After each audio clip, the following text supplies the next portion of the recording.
Welcome to Two Giant Goofballs, a New York Giants podcast. Are you a goofball that loves Giants football?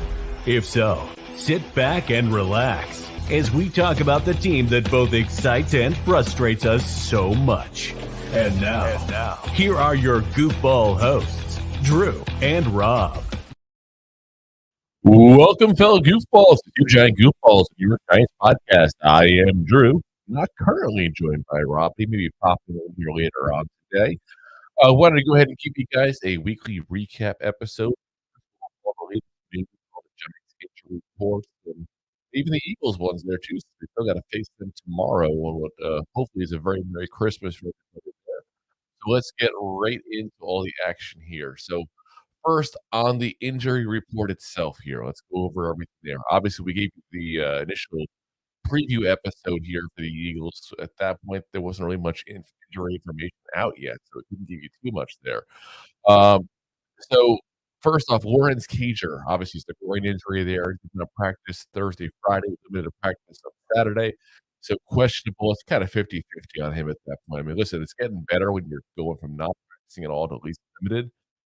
Not a great sign that you still weren't full participant at that point. So we'll have to see what happens there. Same scenario with Dexter Lawrence, obviously the stud defensive tackle there who's got the questionable status as well. So hamstring issue, did not practice Thursday, Friday, limited practice Saturday. Listen, as much as he's a decent player, if he's not fully healthy, that's one guy that we need him next year. I mean, hopefully go on a little better of a winning streak kind of style season here. So listen, if he's not fully ready, I hope they set him out there, but he's listed as questionable there. Xavier McKinney had an illness.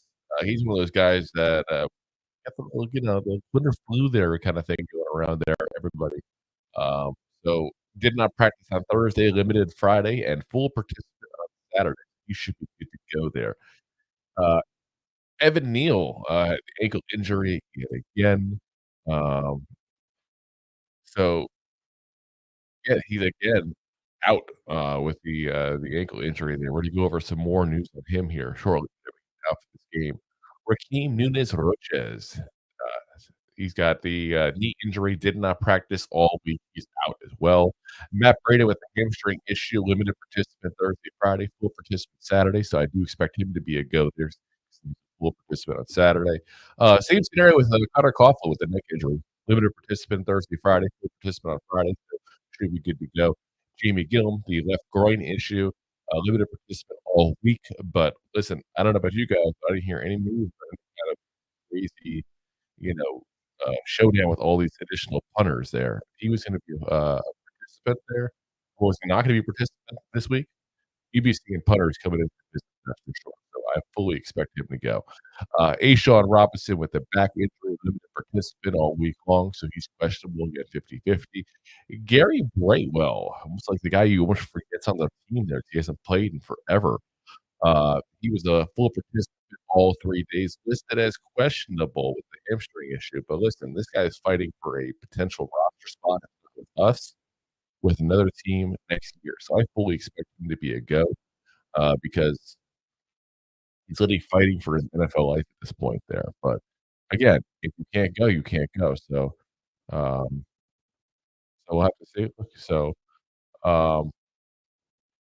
next up there, we got Matt Pert, who's the full participant all week long, coming off the IR stint there with the shoulder injury.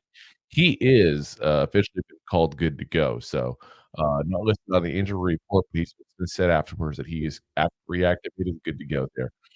Justin Pugh with a calf and a neck issue, full participant all week long. He's listed as good to go there. Darren Waller with the hamstring issue, again, full participant all week long. I think you're going to see him on the injury report the rest of this year, but I think we will see him good to go. So, only ones who got out for sure, Evan Neal and Nacho. I think it's pretty safe to say 50 on Cager and Dexter Lawrence there. So we'll see from there. On the Eagles report, it's good to see for once that we're going to play somebody who actually has injuries themselves too, because usually it's all the Giants, all Giants injuries. That's it. So Zach Cunningham has a knee issue. He's been out all week long. He's out. Landon Dickerson, the the guard they have there, the thumb injury, had surgery this week, did not participate all week. He is out as expected. Darius recovering from that minor knee surgery he had, did not practice all week. He is also out. Avonte Maddox, pectoral issue, uh, been out for a little while there. He's a full participant all week in practice, but they're not gonna give him a go yet. They're gonna give him one more week before they start him. Make sure he's good to go for their postseason run, but he is gonna be out for this game here. So, that is 4 legit players all out for them. Um, Nicholas Morrow got an abdomen issue, did not practice all week. He's listed as questionable, which to me is a little crazy because he's questionable, but didn't practice all week long. So, I think it's a matter of listen, they're hurting at linebacker position. We went over that with the last episode as we talked about all the injuries they've had. So maybe that part where there's a guy who doesn't get a lot of playing time necessarily, but he gets healthy when he has to get healthy because he wants to get on the field and show. So, Devontae Smith, a knee injury, did not participate Thursday, Friday, limited participant on Saturday. He's not listed game status wise. He's good to go, but from everything I hear, he will be good to go. Cam Jurgens, the guard, the pectoral issue, full participant all week long. Again, full list designation on the injury report there. I fully expect him to be good to go there for you guys. So, on to the roster changes. Sheesh, guys, it's been a crazy week at the kicker position specifically. You don't really expect the kicker position to be that position where all these changes keep happening. Obviously we had Graham Gano has been the kicker for us for a few years now. He gets injured. Jamie Gillen had to even, kick one last week when Randy Bullock got hurt. Well, we obviously have to replace Graham Gano, so that's a third kicker. Well, Randy Bullock got put on the IR. They called up Cade York to be our fourth kicker for the year. He gets hurt his first day of practice, being called up from the practice squad. So, yeah, there goes his injury, so his season there. So the Giants went ahead and signed Mason Crosby to the practice squad, who, long time Packer, kicker there. It feels like the guy's like 70 years old. He's 39, really, so he's actually younger than me, but he feels in his 50s, 60s. He's been around forever there. But yeah, good veteran kicker to have at least the last couple of weeks there as we try to end out the season on a positive note there. Evan Neal, as I mentioned, there's some additional news on him there. So Evan Neal has been put on the IR. So his season is officially done. He's off the flipping burger, guys. He's done. Another bad note to another bad year for him at that point. Listen, I think it's going to be really interesting to see what happens with that right tackle position this offseason. We talked about it on the show before. You can't go in with Evan Neal as your only option. You just can't. If they want to give him into the third season, listen, I'd rather see him at guard, be right rank at this point. But at the very least, if you're going to keep him at tackle, which is what they're at least publicly saying, you got to go ahead and get a good backup at least for him. Someone to actually push him a little bit there because you know the guys we've had in the last couple of years, no one's pushed him. You got to push him at this point and say, "Listen, get better. Well, here's this guy breathing down your neck behind you, and he can take your spot." That's the kind of guy we need. And those guys don't grow in trees. Do not. But if we can get someone who, good swing tackle kind of guy, a guy who can at least go in when needed, not embarrass himself, it's definitely got to be something that we need for the Giants this offseason here. So yeah, anyway, Matt Peart is elevated now because of the fact that Evan Neal is injured. Obviously, Matt Peart, free agent at the end of the year, third round pick of ours a couple of years ago. He hasn't shown much at all. He's kind of the boat where he's fighting for their career at this point here. He wants to get a spot to play a little further on there. He's still a young guy there, but the way he's played so far this career, I don't really see much of anybody taking a shot on this guy later on down the line, especially the Giants. But who knows? Maybe someone looks at this kid and goes, "You know what? He's got the physical tools. Didn't come from a big school. Went to kind of a shit show line at that point. A team that really has trouble coaching offensive linemen. Maybe someone sees something they think they can fix at that point with him." But this is a guy that to me I was kind of shocked even to see him on the roster this year. That's how bad he is. So we'll see what happens with him long term. As far as our call-ups this week here from the practice squad, Mason Crosby, of course, kicker. We need a kicker. He's called up. Timon Fox also called up as well. One of those scrappy kind of guys there. It's weird. Timon Fox, let's be honest, he's not exactly the most talented player in the world, but for some reason, when a big play happens, he just seems to be in that vicinity. He's that kind of guy. So, interesting to keep an eye on what happens with him. On non-injury front there, we also got to talk, of course, about Tommy DeVito. Got a couple trademarks, guys, trademark here. So Tommy DeVito's trademarked Tommy Cutlets and passing paisano, which is interesting because he's doing that specifically for the opportunity for merchandising, for marketing, for things of that nature. There, uh, it's funny because a lot of people going off on the fact that he's doing this again. This is a young guy with 15 minutes of fame. If anybody thinks he's gonna be a celebrity long term, probably not the scenario. I can't blame him. Make the money when you can because you don't get many chances in life to make, generational wealth kinda things at that point. This is the guy who literally can go in there right now, make who knows, let's say hypothetically makes $1,000,000 or 2 at that point there, invest that wisely and sets him and his family up for generations. That's you take those chances when you get those chances in life. Keep in mind, this is not a kid who signs some, like, multi-million-dollar contract out of school. He's not somebody who probably is ever gonna start again as you know, besides right now, he's in the biggest media market in the entire league. Go for it, kid. Make your money. Make your money. 'Cause I'm saying right now, even to the people that are complaining about this, I highly doubt any of us would not do the same exact damn thing in his position. I highly, highly doubt it. I'm sure he's focused on football, which is the big thing with here. "Oh, focus on the games, focus on the team." He's focused on his people are focused on making him money and setting him up as they should be. So nothing wrong with that. Making money, kid. Alright. On to a couple of games to review here for you guys here. It's kind of a weird like I said, a weird time right now because we're obviously playing tomorrow night, Christmas. That's why we're doing our recap here before we go into the actual Giants game this week. So, switching it up and doing the recap on Sunday and the, uh, post game on Monday instead of reverse like we usually do here. So, we're gonna give you what games are done as of right now.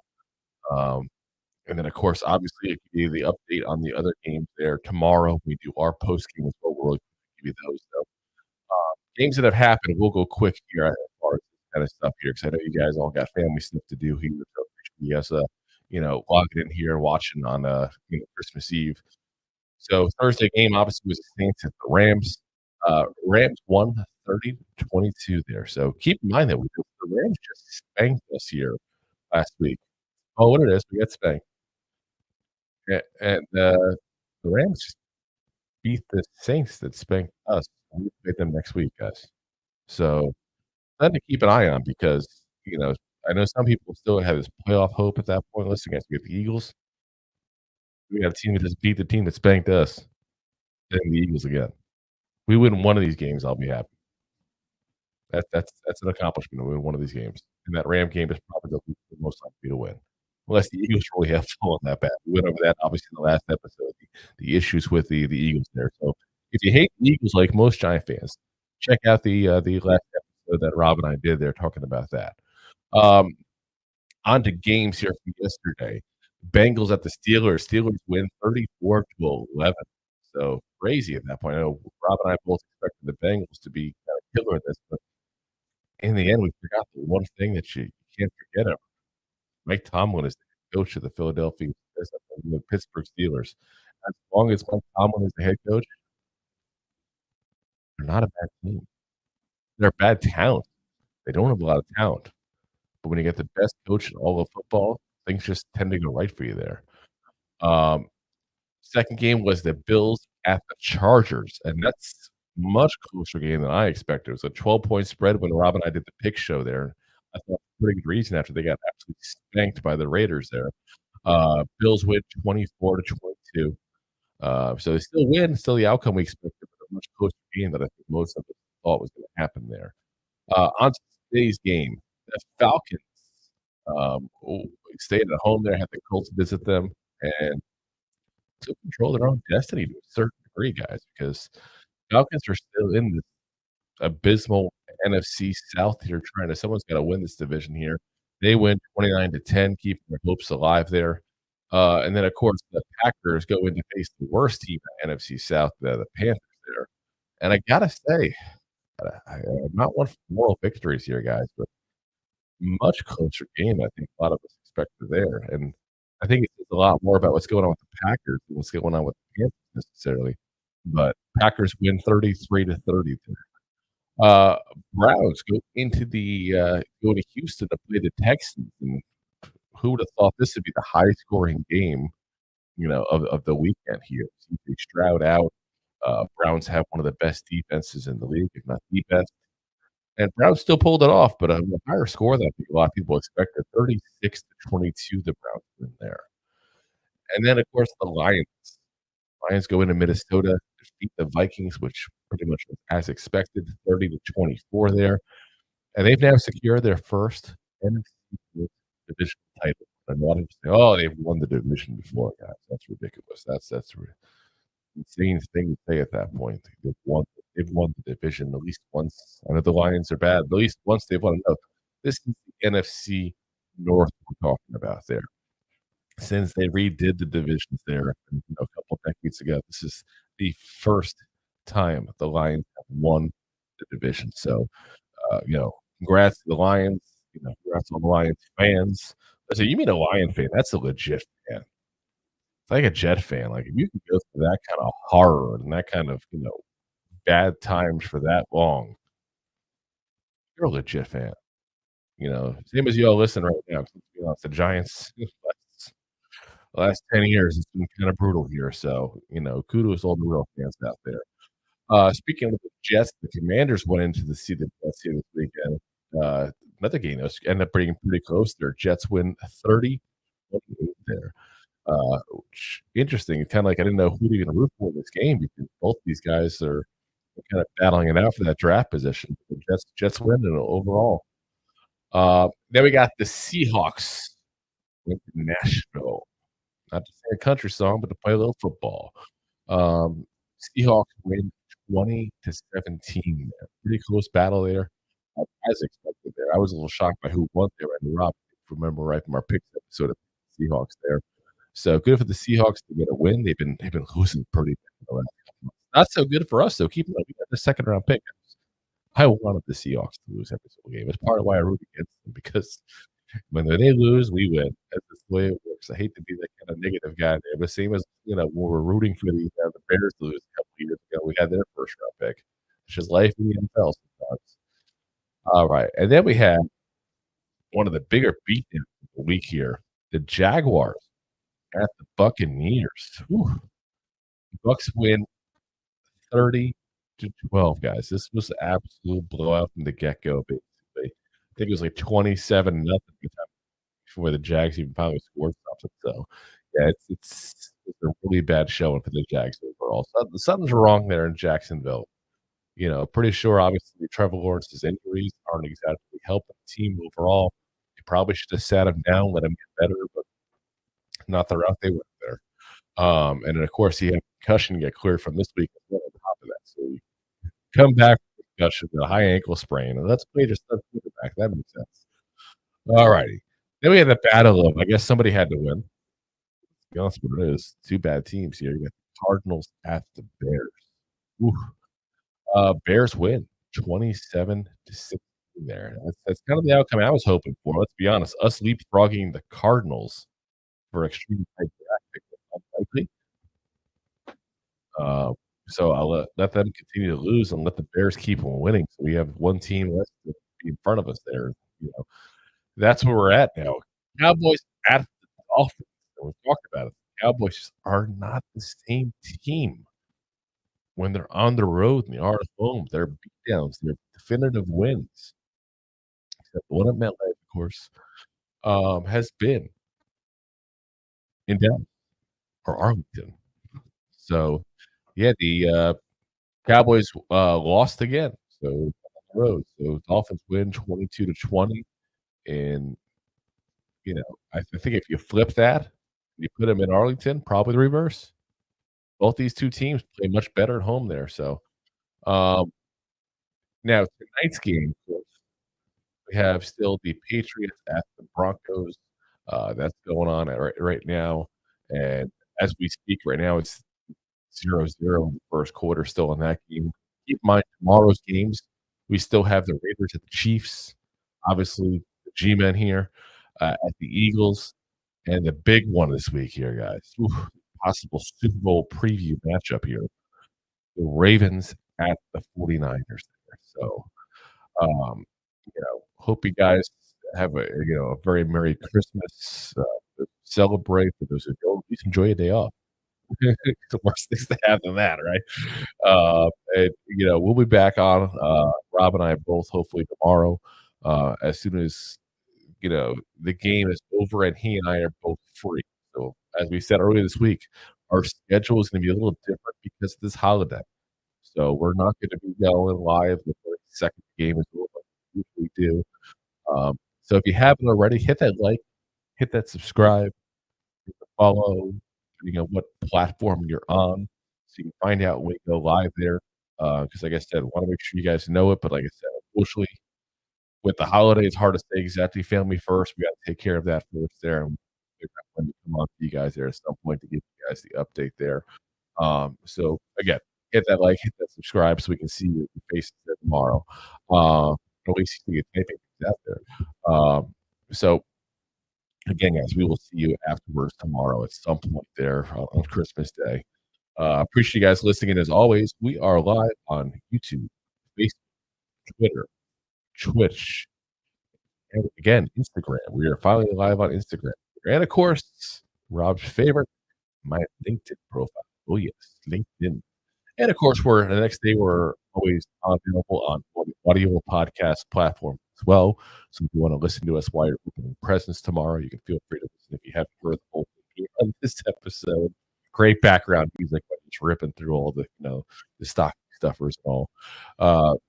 And of course, like I said, go ahead and subscribe on those as well. So Apple Podcasts, Spotify, iHeartRadio, Amazon, all the big ones there. So appreciate you guys listening in. Again, very Merry Christmas to those who do celebrate, and those who don't, at least enjoy the day off. And as always, Giant fan. Oh, hold on. I was about to go, and then look who showed up here. We got a sighting here.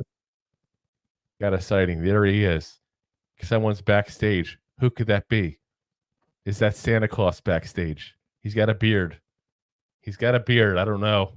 Is that Santa? Is that Santa Claus? Ho, ho, ho, ho. It's a Rob, not the Santa Claus. I was asleep on the couch, just like I said. Well, that's what happened. I wasn't going to call you out, but I had a feeling that's what happened. That's 100% what happened. Well, you got in right at the end, We're just about to sign off. Yes. So, perfect timing to show up when all the work's been done. Drew, you did a good job. I'm sure I did. My supervision. You were sleeping, and you have no clue. My supervision jobs have been done to the T. As Deb chimes in, Merry Christmas, Goofballs. Deb, Merry Christmas. Appreciate you as always. So, yeah, any thoughts on anything you want to go over, Rob, why, since you decided to pop in last minute here? We went over the injuries. We went over all of the scores and the games that have finalized so far. We went over Evan Neal going into the IR. Let's see, all the fun at kicker, including Mason Crosby now being a Giant. We went over Tommy Cutlets, trademarking Tommy Cutlets. Yeah. I guess it's just the season to be jolly, right? We got we got some really good games coming up tomorrow. Granted, I mean, we have the Giants coming up tomorrow, but we got the Ravens. That's be a good games. I thought you said good games. We never play well against the Eagles. We got the Ravens. Everyone get ready for the Boston Scott show. Which, yeah, 100%. No, we got You got Baltimore and San Francisco playing, which is probably going to be best game of the year till I said a Super Bowl Super preview Bowl. when we talked about it briefly there. I said Super Bowl preview. That's what I get up. It's like Christmas come early, only on 8 o'clock on Christmas. Yeah, Christmas come early on Christmas. pretty much. Christmas Super Bowl evening Christmas. at that. It's like Christmas come late on Christmas. Christmas come when I need to go to sleep on Christmas. Not by the on way, couch. This beer, if anybody sees it here, highly spectacular. Cherry pie beer. Sour. Yeah, I never heard of this. I got it at a Total Wine down here in Florida. I think it's a flirty. No, it's an Illinois beer. It's an Illinois beer. Very good though. It's a sour. It is sour, but it tastes like a cherry pie. It's got that kind of taste to it. I like it. Well, the sour beers, the way it's made with the yeast. I don't know. I just drink it. It's like a lager pilsner. You got a sour beer. It's just listen. I just taste the beer and go, I like this. I don't like that. Off the bottom. That's what I do. I just taste the beer and go, I like this. I don't like that. Fair enough.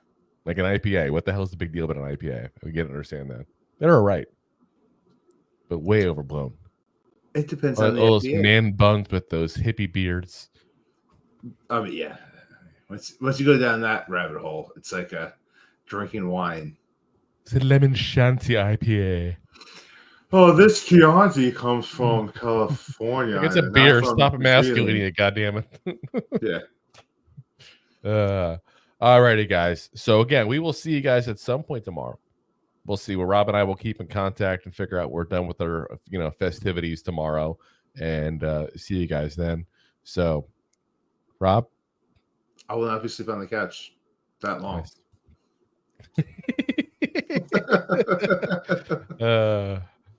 All right, guys. Again, we appreciate you guys listening in as always. Hope to see you guys again tomorrow. Again, hit that like, hit that subscribe, hit the follow, hit all the buttons there, because this is not one of those occasions we can tell you, oh yeah, we'll be on this time. We don't know. We don't know when. Remember, we're done with family stuff and the game's over. That's when we're coming on. So hit the like, hit the subscribe, hit the follow. And like I said, we'll be on at that point there. And if you do that stuff, especially if you hit that bell on YouTube right now, that's when you know. Dong. That's when you know when we're going live, because your phone will tell you. I know that because my phone tells me we're going live as if I don't realize. Yeah. Go hide, no clue. So, all righty, guys. As always, Giant fans there. Go G-Man! Go G-Man! G-Man! G-Man! G-Man! G-Miss Christ. G-Miss. You spot. Thanks for listening to Two Giant Goofballs, a New York Giants podcast. We appreciate your support. If you made it this long, you must have enjoyed it. So I am sure you have followed us on all the social media platforms. Of course, you have subscribed to the show on your favorite app as well and given us a top rating. Right? Right? Right? Thank you to those who have signed up for our silver gold levels of membership at buymeacoffee.com/2giantgoofballs.